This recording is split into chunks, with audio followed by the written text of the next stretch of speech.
ये मीटर सेतु का प्रैक्टिकल है। यहाँ पर हमको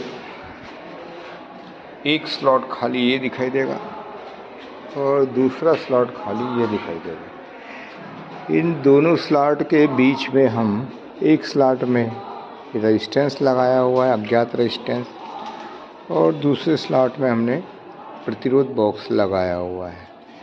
और बीच वाली जो पट्टी होती है उससे हमने गैल्वेनोमीटर जोड़ा हुआ है और ये जॉकी है। और इसी के साथ हमने सेल की जगह बैटरी एलिमिनेटर का उपयोग। इस बैटरी एलिमिनेटर की पिन जो है 2 वोल्ट पर अटैच की गई है, यानी इससे हमको आउटपुट जो है वो 2 वोल्ट। गैल्वेनोमीटर है, गैल्वेनोमीटर को हमने 0 पर बैलेंस किया है। जो हमने अभी,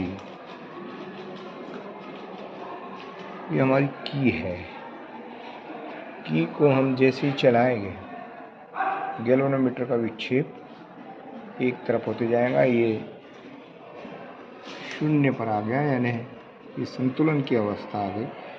संतुलन की अवस्था की रीडिंग हम ले लेते हैं। संतुलन की अवस्था की रीडिंग कितनी है? तो संतुलन की अवस्था लगभग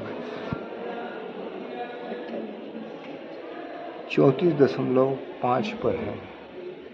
और हमने रेजिस्टेंस बॉक्स से जो प्रतिरोध निकाले हैं वो एक प्रतिरोध है 5 ओम का और एक प्रतिरोध है 2 ओम का। इस श्रेणी क्रम में लगे हुए हैं। 5 और 2 का कुल प्रतिरोध हो गया हमारे पास में 7 ओम। इस प्रकार 7 ओम की हमने 2 की लगाई हुई है। ऐसे इस प्रैक्टिकल का एक सरल और सहज कनेक्शन हमने करना चाहिए, जो दिखने में भी आसान हो और समझने में भी आसान हो। बैटरी एलिमिनेटर का एक तार हमने एक सिरे पर जोड़ दिया, दूसरा तार ऐसा लंबा लेकर के इसको दूसरे सिरे पर जोड़ दिया। इस तरह इसके कनेक्शन समझना काफ़ी आसान हो जाता है। आगे की प्रक्रिया हम आसानी से कर सकते हैं, जैसे हमारे स्कूल के विद्यार्थी करते हैं। ये प्रैक्टिकल में इन्होंने सफल रीडिंग ली है और इसका कैलकुलेशन भी सफल किया है।